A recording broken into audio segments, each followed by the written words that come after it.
guys, pag-usapan lang natin ang breaking record in the Middle East. IS opening day, biggest single day cross, IS opening weekend cross for a Filipino film, UAE, KSA, and Qatar. Wow, grabe nga naman guys, no? Talagang breaking record nga naman guys ang nakuha nila ni Alden Richard at Catherine Bernardo. Kitang-kita na ninyo naman guys, no, yung lungkot dati at kaba nila ay nawala nang dahil sa nakuha nilang record breaking nga naman guys ng kanilang opening day pa lang guys ay kumita na ng 85 million. Eh siyempre guys, no, hindi na sila kinabahan kundi sigaw na lang sila ng sigaw dahil sa pagkapanalo. You bring joy to us a million times. Thank you for our kababayan in the Middle East. Grabe nga naman kasi guys, dahil malalaki na naman ang kinita ni Alden Richard at Catherine Bernardo. Kaya nga naman guys, lubusan sila ng nagpapasalamat. Million times nga naman kasi guys ang bawat nakukuha nila kada bansa. Grabe nga naman kasi guys, dahil you bring joy to us a million times. Thank you to our kababayan in the Middle East. Grabe guys, sumuporta lahat ng mga netizens at mga Catden fans kina Catherine Bernardo at Alden Richard dahil sa kanilang tagumpay na nakukuha. Grabe nga naman guys, no? Dahil ito ay in-update sa atin guys ng Star Cinema. Kung gusto nyo guys panoorin at makita ang kanilang adventure sa Middle East, napakarami dyan guys sa mga social media. Para makita nyo guys ang kiligan at sweet moment ni Alden Richard at Catherine Bernardo. Dahil alam naman natin guys, ito ang pinag-uusapan at intriga sa lahat ng social media platform, diba? Grabe kasi guys ang incredible support ng mga taga Middle East dahil nakakuha nga naman sila guys ng 1.4 million dollars. Yan guys ang nakuha nilang record breaking sa Middle East. In just 1 week across the Middle East, yan guys ang nakuha nila. Kaya nga naman guys, yan ang pinaka-incredible support ng mga netizens at mga Catden fan sa ibang bansa. Kaya nga naman guys, lubusan nagpapasalamat ang Catden at lalong-lalo na guys ang Star Cinema sa Middle East sa ating mga kababayan na todong-todong sumuporta kina Catherine Bernardo at Alden Richard. Siyempre, may reason nga naman guys ang mga kababayan natin doon dahil alam naman natin guys, todong-todo sila magsuporta kina Catherine Bernardo at Alden Richard. To our kababayan, you are the heart and soul of this success. Maraming salamat for making this journey unforgettable moment.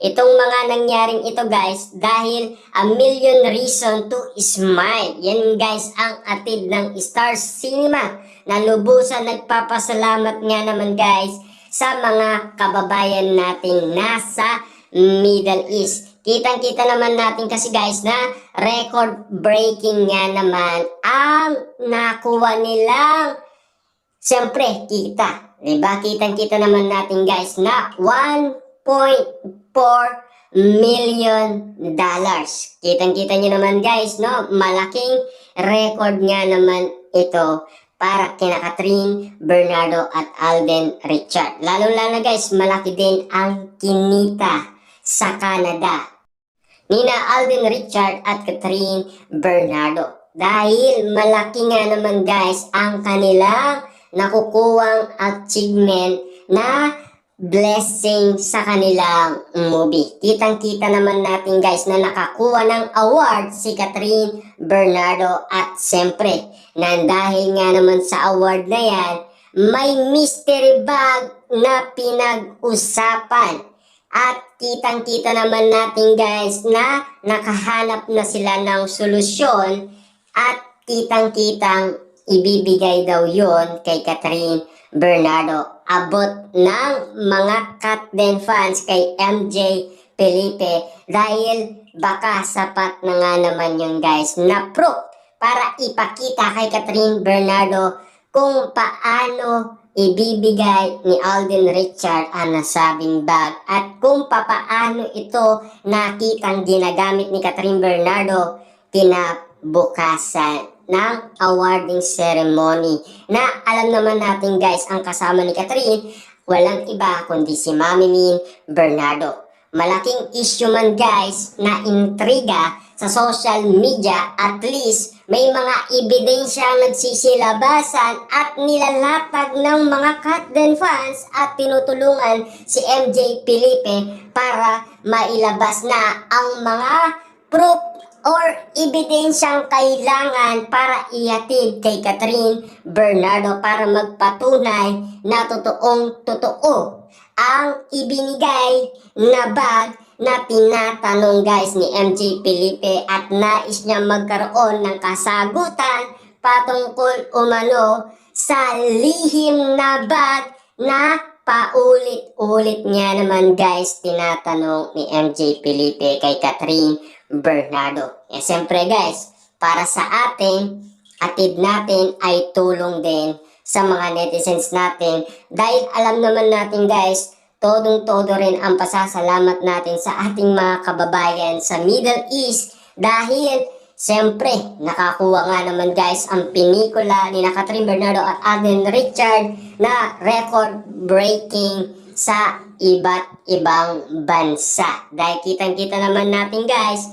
malaki ang naging papel ng mga taong nagtatrabaho sa ibang bansa at siyempre lalong-lalo na guys sa Pilipinas dahil marami ang sumuporta at tumulong dahil ayaw nilang mawala si Ethan at si Joy. Dahil siyempre guys kapag hindi nga naman naging patok sa takilya ay may babasura na si Ethan at si Joy. At hindi nga naman guys pumayag ang mga netizens at mga Katden fans na maitapon na lang basta-basta si Ethan at si Joy sa basura.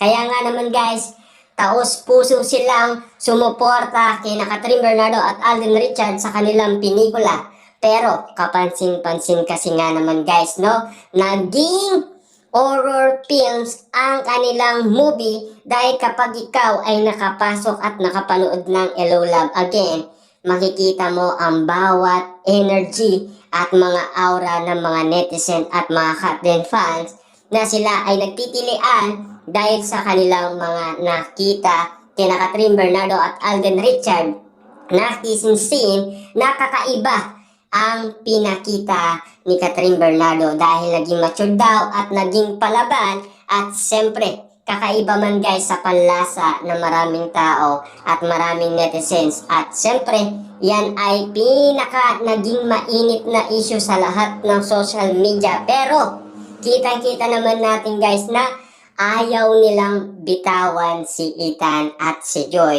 Nais pa nilang magkaroon ng part 3 at siyempre yan na ang pinaka inaabangan at pinaka inihintay ng maraming tao ang susunod na project ni Catherine Bernardo at Alden Richard at kung sila ay magpapahinga muna. Kasi in-update na yan ni Catherine at ni Alden Richard ang ganyang sitwasyon na kung ano na ang magiging next project nila kung sila ay magpapatuloy or magpapahinga.